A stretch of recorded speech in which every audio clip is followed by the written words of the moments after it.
Boa noite a todos. Hoje nós vamos estudar um trecho muito interessante do Evangelho de Jesus, a Boa Nova, o Novo Testamento. Aliás, todos os trechos são muito interessantes, porque Jesus ele veio realizar um trabalho para servir-nos para a eternidade. Esse trecho, intitulado A Inspiração de Pedro, ele nos mostra uma coisa que nós estamos sempre conversando aqui, que à medida que nós vamos evoluindo, nós vamos trabalhando, esse trabalho que cada um de nós fazemos, e já começamos em outra encarnação, nós vamos melhorando o entendimento que nós temos das coisas, o entendimento que nós temos da vida, o entendimento que nós temos das relações uns com os outros, das relações com a natureza e com a divindade.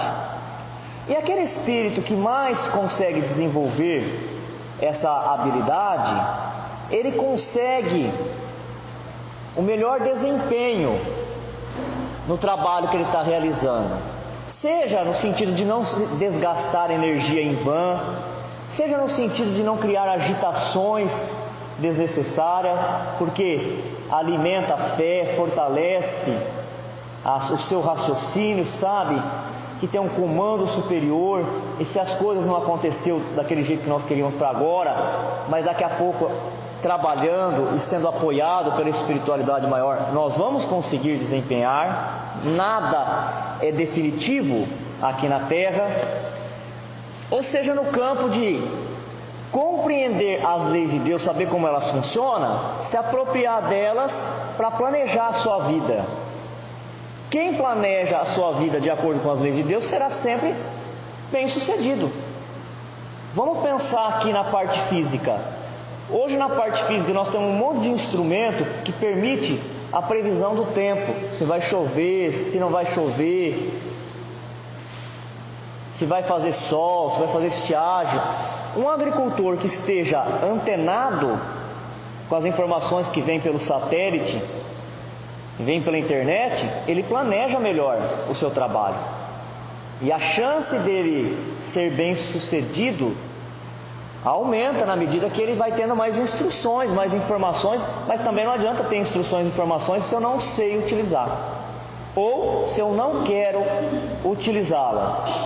E até para planejar uma festa, se eu sei que aquela semana tem uma previsão de chuva para aquela semana, eu já alugo um lugar coberto, eu já esquematizo uma facilidade para as pessoas se deslocarem, um caminho, um trajeto que elas possam vir, providencio um estacionamento. Eu vou me desembaraçando, criando agilidade e mais felicidade, mais bem-estar. Estamos falando de uma circunstância física, mas isso a gente pode também transportar para as coisas espirituais. Se eu compreendo melhor a lei de Deus, ou as leis espirituais, que é o que vem trazer o Espiritismo, as leis espirituais que está na base de tudo, até mesmo da materialidade, da vida aqui na matéria. Se eu compreendo essas leis, se eu analiso, se eu estudo, se eu medito e se eu começo por elas em práticas, a chance de eu colher no campo do sentimento, da paz, da serenidade, da fé, da confiança, ela vai melhorando. E como nós estamos aqui na Terra numa situação heterogênea, nós temos espíritos de várias categorias, cada um de nós entendemos as coisas da maneira que nós podemos entender. Isso não significa que nós vamos pensar daquele jeito a vida inteira. A chance, a possibilidade é sempre de progredir, de melhorar, até o último instante da nossa encarnação, ou então no prosseguimento das encarnações. E nessa passagem, intitulada A Inspiração de Pedro, nós vamos perceber que Jesus, como mestre, ele está fazendo uma aferição do quanto aqueles que conviveram com ele tinham aprendido aquilo que ele já tinha ensinado. A avaliação em todo o trabalho ela é muito importante. Você avalia um trabalho realizado, através do resultado dessa avaliação, você consegue enxergar aquilo que já deu bons resultados, aquilo que vale a pena você continuar fazendo, aquilo que precisa ser melhorado, que pode ser aproveitado, precisa ser melhorado, mas também através de uma avaliação, quando ela é bem feita, você pode descartar algumas coisas que não são produtivas, que não deu certo, que não está servindo para aquelas pessoas, para aquele grupo ou para aquele tempo. Vamos ver o texto completo e hoje nós vamos ver 1 ou 2 versículos, porque em cada versículo dá para a gente conversar bastante, tirar bastante interpretações. E quarta-feira que vem a gente segue nesse texto evangélico. E chegando Jesus às portas de Cesareia de Filipe, interrogou os seus discípulos dizendo: quem dizem os homens ser o Filho do Homem? E eles disseram: uns João Batista, outros Elias e outros Jeremias ou um dos profetas. Disse-lhes ele: e vós, quem dizeis que eu sou? E Simão Pedro respondendo disse: tu és o Cristo, o Filho de Deus vivo. E Jesus respondendo disse-lhe: bem-aventurado és tu, Simão Barjonas, porque não foi a carne e sangue que te revelou, mas meu Pai que estás nos céus. Pois também eu te digo que tu és Pedro, e sobre esta pedra edificarei a minha igreja, e as portas do inferno não prevalecerão contra ela. E eu te darei as chaves do reino dos céus. Tudo o que ligares na terra será ligado nos céus, e tudo o que desligares na terra será desligado nos céus. Então mandou os seus discípulos que a ninguém dissesse que ele era o Cristo. Mateus capítulo 16, versículo 13 até 20. É uma conversa do mestre com os discípulos. Na lição passada, na conversa de Jesus com Nicodemos, nós falamos muito sobre ser mestre, sobre os requisitos de ser mestre. Quais são os requisitos de ser mestre? Olha, gente, nós podemos falar aqui na Terra os mestres das profissões, mas aqui essencialmente é um mestre de valores, de moral, de entendimento de como funciona as leis de Deus. Qual é o requisito para ser mestre?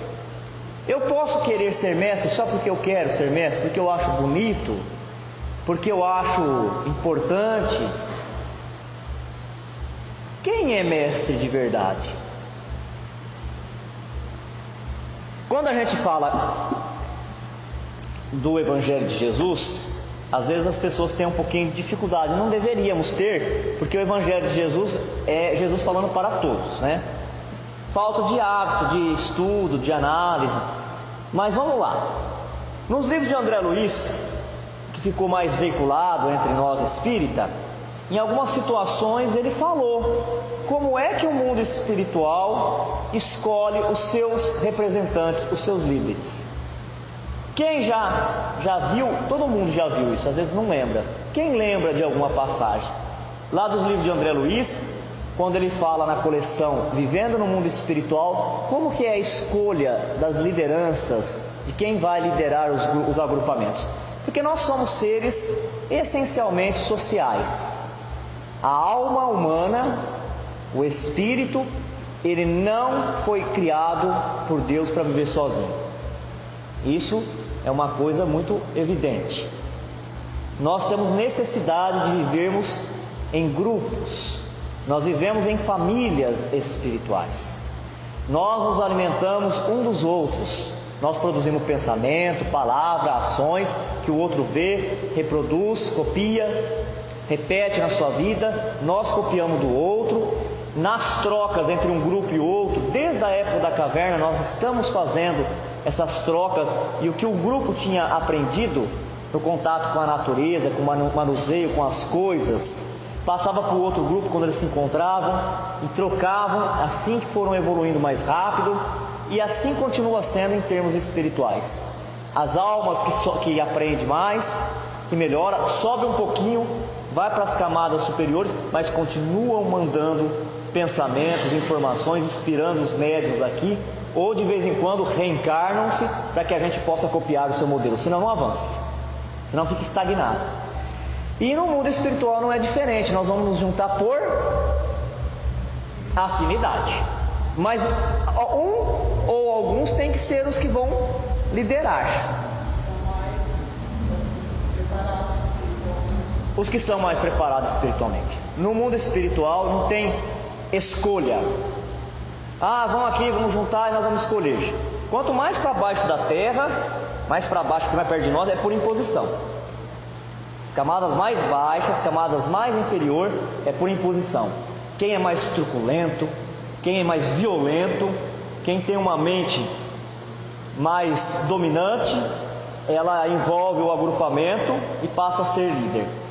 Quanto mais para cima, e quando a gente fala para cima, nós estamos falando de camadas sutis, nós estamos falando de menos matéria. E quando nós estamos falando de menos matéria, nós estamos falando de um padrão mental, porque as coisas elas têm que ser naturais. A natureza ela não dá salto. Quando a mente não precisa mais, é sempre de dentro para fora, causa e efeito. Mente é causa, corpo é efeito. Pode ser corpo físico ou corpo fluídico. Quando a mente não precisa mais, ela vai se desmaterializando, sem improviso. Não adianta aqui eu querer forçar a situação. Se eu já sou por dentro, se a minha forma de pensar, meu padrão de pensamento é assim, e se eu sinto assim, eu tenho sentimento desse jeito, a minha plástica, o meu corpo, ele vai obedecendo este comando. Por isso que nós vemos pessoas, está cedo ainda, Isaura, nós temos alguns minutos ainda, começamos agora. Nós vemos algumas pessoas que nascem numa família em que as pessoas nenhuma tiveram acesso à educação, mas você vê ali filhos às vezes de 10, uma família de 10, a pessoa tem um jeito diferente de se sentar, ela tem um jeito diferente de falar, e toda a expressão facial da pessoa é diferente. O que é isso? O espírito sendo herdeiro dele mesmo. O que a gente pensa, o que a gente sente, a gente transfere para o corpo, seja para o corpo físico ou seja para o corpo social. Então no mundo espiritual, quando nós falamos mundo espiritual, agora nós estamos falando de um mundo razoável, não as esferas inferiores onde as coisas são tomadas pela violência. As lideranças elas surgem de forma espontânea. Ela surge pela maneira que a pessoa é, ela se destaca pela luz que ela carrega, que ela traz. Então, no requisito de ser mestre, será mestre aquele que já tem mais conhecimento do que os outros, e que por ter mais conhecimento do que o outro, saberá sempre respeitar os limites do outro, saberá entender que ele também, quando ele faz um retrocesso, que refletir é isso, é você ir lá buscar a informação no passado, trazer para o presente e projetar um pouquinho para frente. Ele percebe que ele também já foi assim, que ele também cometeu as mesmas falhas, que ele cometeu o mesmo erro, e agora então ele tem tolerância, ele tem paciência, ele sabe como fazer para ajudar aquela pessoa a sair daquela condição e melhorar. E percebe que existe tempo para as coisas, que os tempos de cada um são diferentes e não poderão também ser violentados. E ele tem alguma coisa para oferecer, porque ele também passou por esse caminho e foi vitorioso. No comecinho desse texto, agora ele vai falar do discípulo, porque se tem requisitos para ser mestre, haverá também condição para ser discípulo. Qualquer um pode ser discípulo? Não pode. Para ser discípulo, tem que ter vontade de aprender. Ninguém consegue ensinar quem não queira aprender. Porque aprender, contrário do que muitos pensam aqui na Terra, exige esforço, perseverança. Não foi a lição que nós tivemos quarta-feira passada? Eu até anotei aqui, olha só, para que nós possamos mudar, crescer, nós temos que ter disciplina. Ter disciplina requer uma mudança de hábito. Se eu tenho que mudar de hábito, alguém pode mudar para mim? Quem tem o hábito? Sou eu. Quem é que faz as coisas? Sou eu. E quando elas não estão certas, quem tem que entender, compreender, se conscientizar que precisa de mudança? Eu mesmo. Se alguém está falando que preciso e eu acho que não, a pessoa fala, na hora que a pessoa vira as costas, eu continuo fazendo do mesmo jeito que eu acho que está certo. E a prática, a persistência da nova maneira de ser. Ah, gente, eu sou muito imperfeito, está muito difícil para mim. Como é que você vai conseguir? Repetindo. Você entendeu que é necessário mudar, você compreendeu com aquilo que o mestre está falando, no nosso caso é o Evangelho, aí você vai tentar fazer.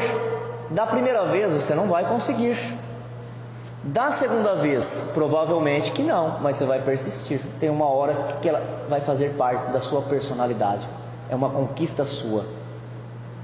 Às vezes uma encarnação, às vezes várias, mas é por aí o caminho.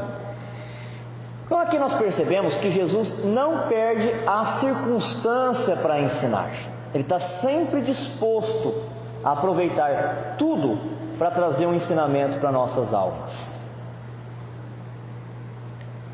E os discípulos estavam ali na condição daqueles que queriam com atenção ouvir o que falava Jesus, ver o que ele fazia, para fazer isso que nós falamos, com disciplina, mudar os seus hábitos e começar a praticar e persistir, repetir a prática até que ela passe para o automático, pertença à própria pessoa.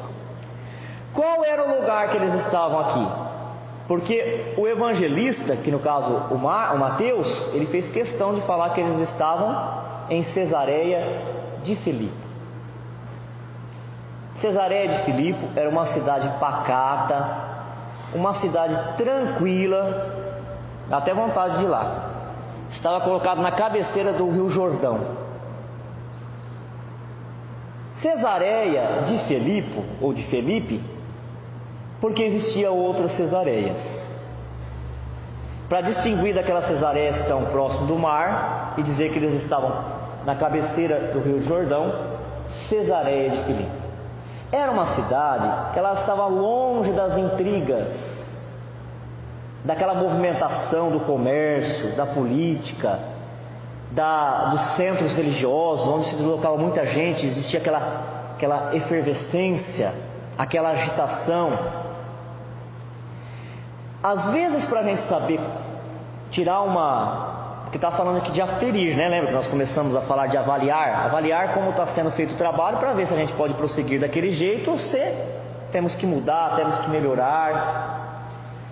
Então Jesus aproveitou a circunstância que eles estavam num lugar deste, em que as pessoas estavam vivendo com mais tranquilidade, não estavam sofrendo tanta interferência das coisas exteriores, daquela efervescência. E quando as pessoas não estão vivendo sob pressão da vida exterior, da vida material, das opiniões que elas têm que tecer a todo momento, porque elas estão sendo monitoradas, elas estão sendo vigiadas, quando elas estão num lugar mais tranquilo como este, elas falam com mais naturalidade, falam com espontaneidade, e aí dá para saber de fato o que elas estão pensando. Olha só a inteligência, a sabedoria de Jesus. Então é neste lugar que ele vai perguntar para os discípulos: e aí, o que o povo a multidão, o geral, está achando de mim? Quem eles falam que eu sou? Então ele parte, nessa avaliação dele, do geral, do povão, da multidão. E depois, hoje nós não vamos conseguir chegar nisso, mas depois ele vai trabalhar no individual ali, daquele grupo pré-selecionado, que eram seus apóstolos, que eram seus discípulos, o que eles achavam, o que eles pensavam acerca de Jesus, para ver como é que os discípulos tinham aproveitado todos os ensinamentos que ele tinha passado, tudo aquilo que ele tinha convivido com ele.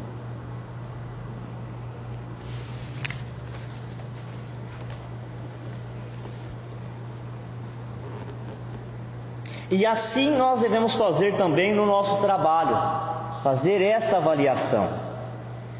Precisamos conversar conosco mesmo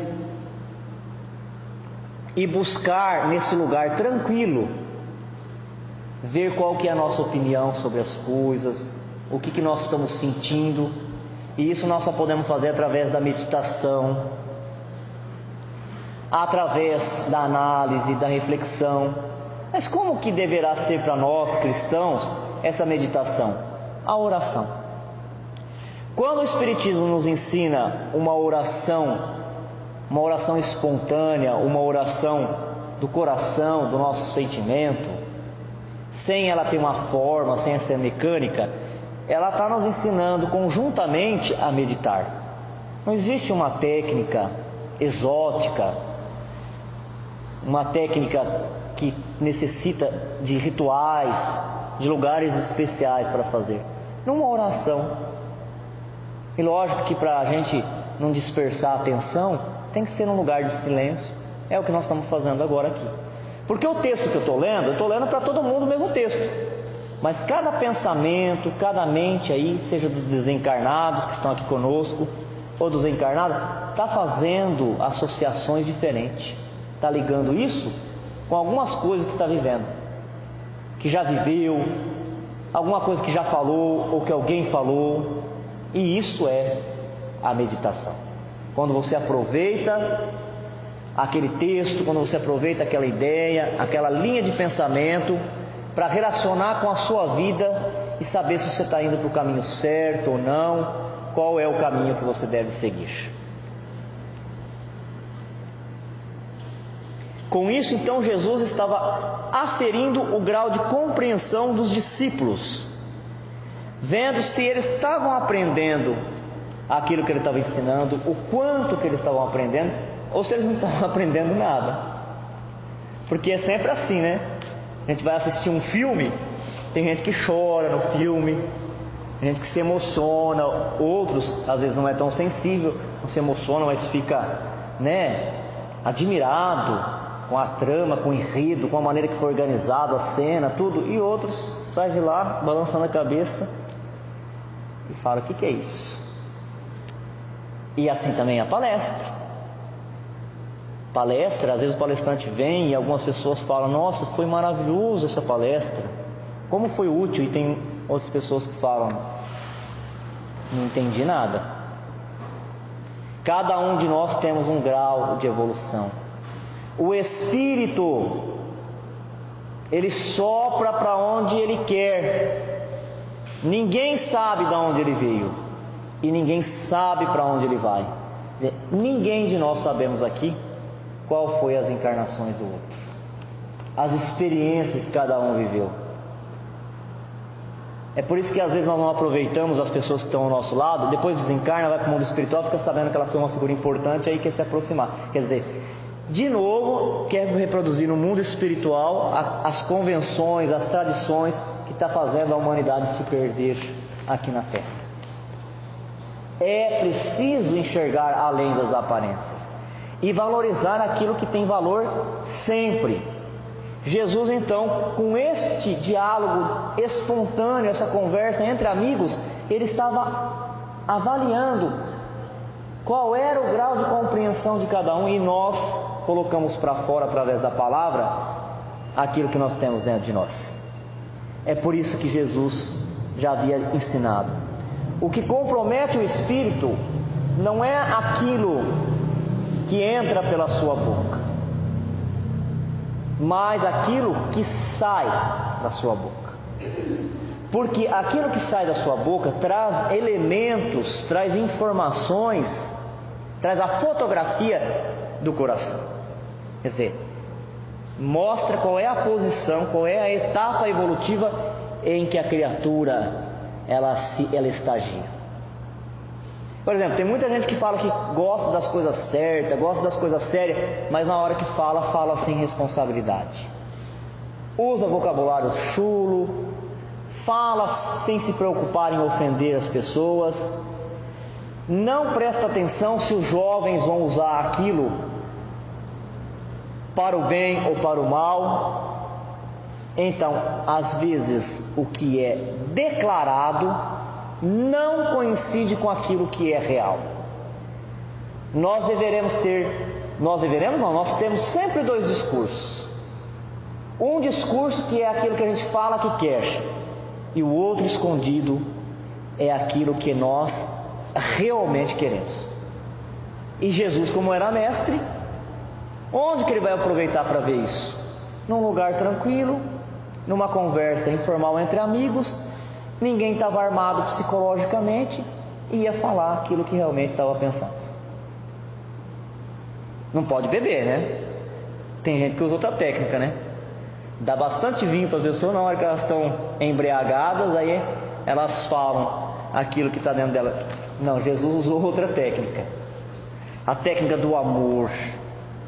Eu estou aqui, eu amo vocês, eu vou ficar com vocês até o último instante, pode confiar em mim. Eu estou aqui para vocês, não tem nenhum outro motivo de eu estar aqui, é para vocês que eu estou aqui. Eu não tenho que assistir novela depois, eu não tenho que assistir filme, eu não tenho que ir para outra cidade, eu estou aqui. Lembra da passagem da Marta e da Maria? Outro dia eu estava ouvindo a passagem da Marta e da Maria, que ele estava pregando numa casa. Não é a Maria, a mãe de Jesus, não. Tem muitas Marias, né, na passagem evangélica. Então era a Marta e a Maria, elas eram parentes. Aí Jesus estava pregando e a Marta estava lá esfregando as panelas, limpando as casas, tudo agitada, e a Maria sentada ali ouvindo. E a Marta chegou e bateu a mão. Eu imagino isso, né? Cada um imagina de um jeito, né? Deve ter batido as mãozinhas falando assim: ó, Maria, para me deixar fazendo serviço sozinha aqui? Que é isso, né? E aí Jesus adverte. Não é que ele está falando que não é para fazer o serviço, deixar tudo abandonado. É que ele aproveita as circunstâncias, né? Ele adverte, fala: Marta, Marta. A Maria, ela está ficando com a parte boa, com a parte essencial, que é experimentar a vida espiritual. Está entre amigos, está desfrutando de uma palavra sadia, que alegra o coração, que alimenta, que conforta. Nós não podemos nos perder. As coisas materiais, elas são meios, elas não são fins. Se nós tivéssemos ouvido isso há 2016 anos atrás com Jesus, quantos de nós não teríamos perdido algumas encarnações aí, que nós ficamos a vida inteira trabalhando para juntar dinheiro, e aí quando nós íamos gastar o dinheiro, nós desencarnamos. Esquecemos que o dinheiro era para adquirir cultura, estudar, para fazer as pessoas que estão ao nosso redor progredir, né? Se sentir bem. Nós não teríamos perdido isso, né? E quantas mulheres hoje em dia limpam a casa e não deixam ninguém entrar? A pessoa tem que volitar para entrar no quarto. Não. Eu já limpei aqui o chão, ninguém pode entrar aqui. Aí as pessoas querem sentar ao redor da mesa, tomar um cafezinho para conversar, né, para se juntar mais. Não, vai juntar tudo essa sujeira, depois eu que tenho que lavar os copos. Essas preocupações que nós temos.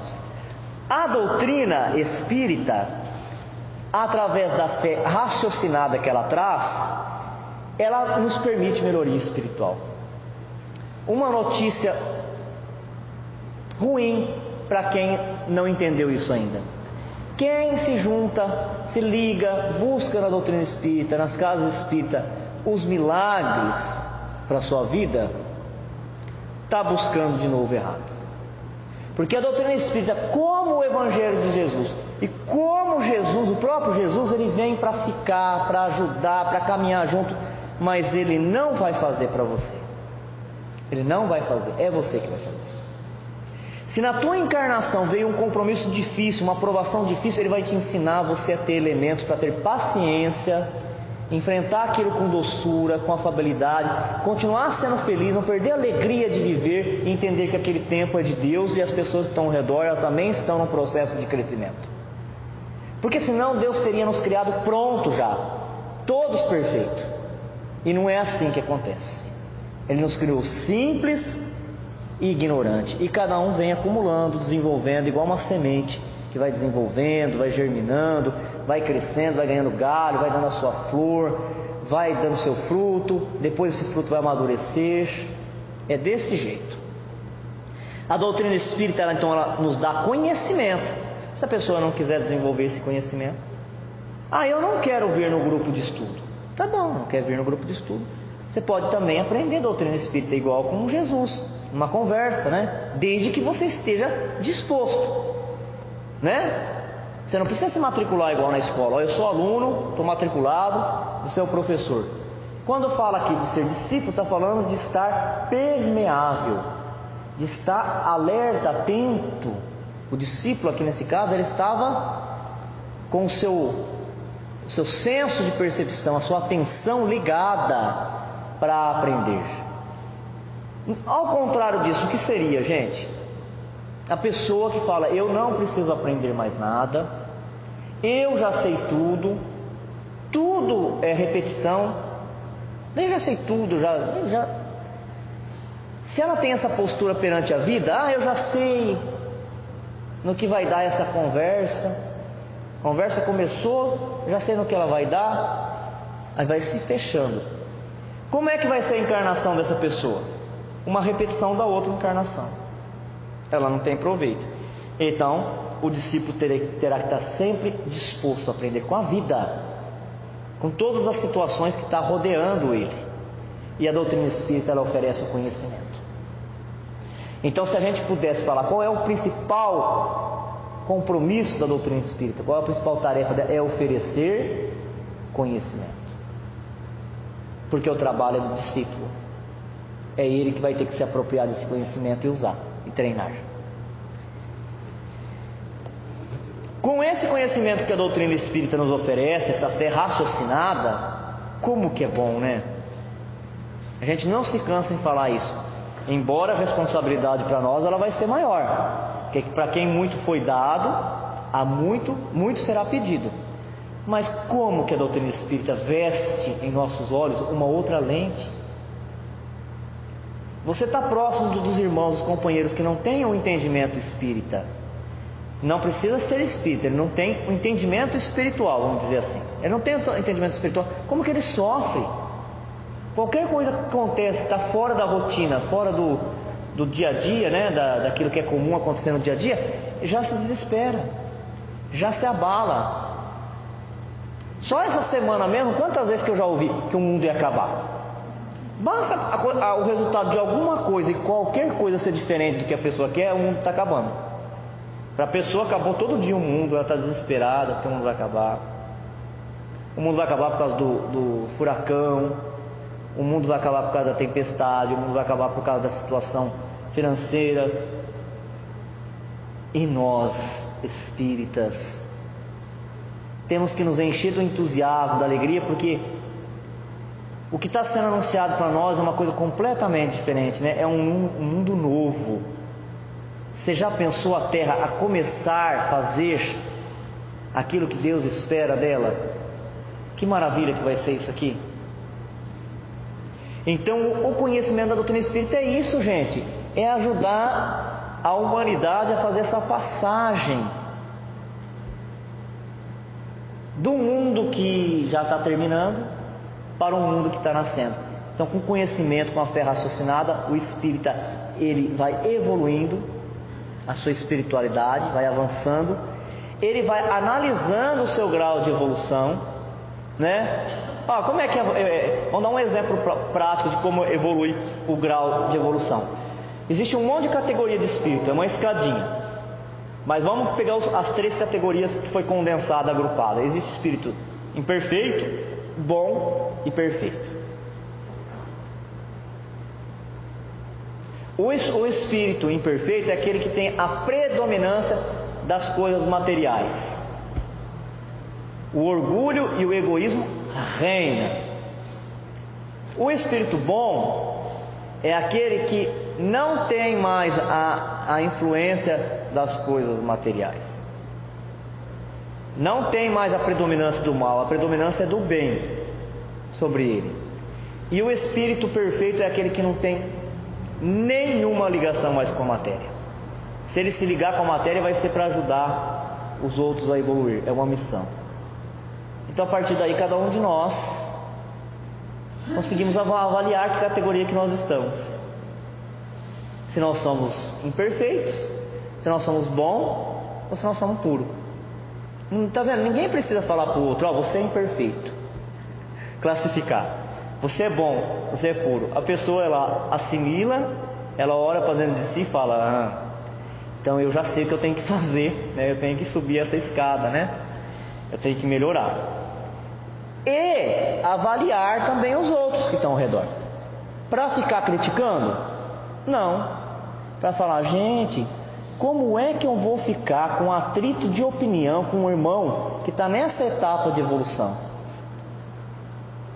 Ele não pensa com a minha cabeça. Eu não penso com a cabeça dele. Ele fala assim, ele age assim. Eu tenho que agir diferente para ele vendo como é que é, para saber que existe outra maneira de agir. Porque não vou conseguir fazer com que ele mude só porque eu quero que ele mude. E tem gente que chora, né? Que sofre. Porque o meu esposo é assim, porque o meu filho é assim, porque o meu irmão é assim. E aí, o que você quer? Eu quero mudar ele. Para que você casou? Eu casei para mudar meu marido. Você já pensou que missão difícil, hein?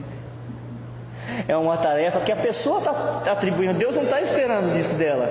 Ela mesma se atribui um negócio desse, uma missão desta. A doutrina espírita, ela ilumina, né? Quando ela fala: não, você está para ser companheiro, para você. Se ele tem essa característica, ele vai te impor você desenvolver em você a paciência, a tolerância, o desprendimento, a doação. Mas isso, isso não. Mas esse é o caminho. É a cruz da renúncia e do sacrifício. E a recompensa? A recompensa é gigante, né? Se a gente fizer isso com amor mesmo, é gigante. E aí ele já começa a avaliar o que as pessoas, depois do trabalho que ele fez, né, do seu trabalho apostólico, uma parte que ele já tinha feito, o que as pessoas pensam. Então ele diz: que dizem os homens ser o filho do homem? Que dizem os espíritos que estão encarnando na terra para evoluir? Os espíritos que estão encarnando na terra em provas e em expiações, o que eles dizem de mim, que sou um espírito já aperfeiçoado, que sou um homem ideal, né, que venho aqui para trazer um comportamento? Isso é Jesus falando, comportamento ideal. Jesus foi um comportamento ideal que desceu na terra para que a gente pudesse ter um parâmetro do que nós teremos que ser.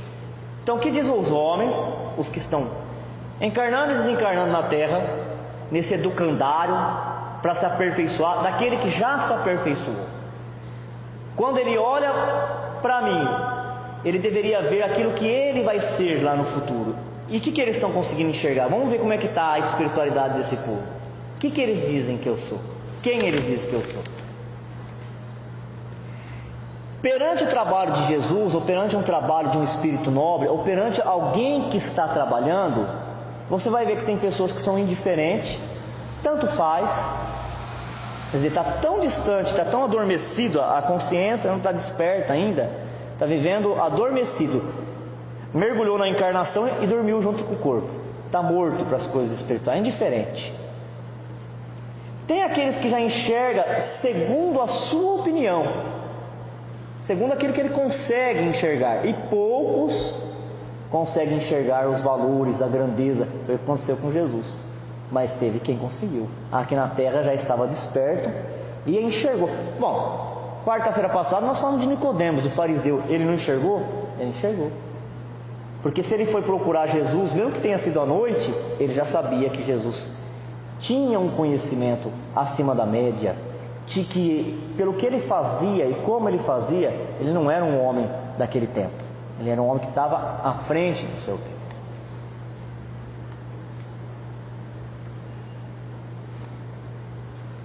E para encerrar, eu não vou ler o outro versículo, nós vamos parar por aqui, dizendo só assim, que o Filho do Homem, quando a gente lê isso na Bíblia, no Evangelho, até no Evangelho segundo o Espiritismo, porque Kardec traz, trechos do Evangelho, Filho do Homem é o exemplo de perfeição que podemos aspirar, quer dizer, é o exemplo de perfeição que nós podemos querer ser, é o nosso modelo, é o nosso guia.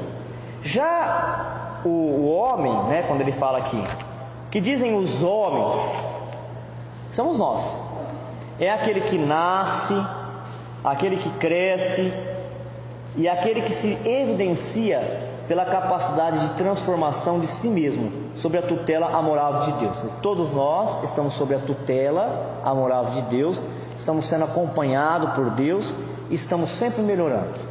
Esse é o objetivo da vida, sempre melhorar. Mas aqui eu aproveitei uma anotação e já aproveito para fazer também a divulgação de um vídeo que a gente está recebendo, alguns de vocês já devem ter recebido, que é o trailer da divulgação do filme Paulo Estevam. Está circulando aí já essa propaganda, essa divulgação do filme Paulo Estevam. E quando eu li hoje o vídeo, que é um trechinho, igual aqueles trailers que tem no cinema, eu falei, eu vou ler o que o rapaz fala no trailer, porque casa muito com esse primeiro versículo. Então ele diz assim, ele começa assim: o filme é Paulo e Estevão, a história do cristianismo primitivo segundo o Espiritismo. O que eu anotei aqui é exatamente o que ele fala no vídeo. Ele começa assim: o que é ser cristão?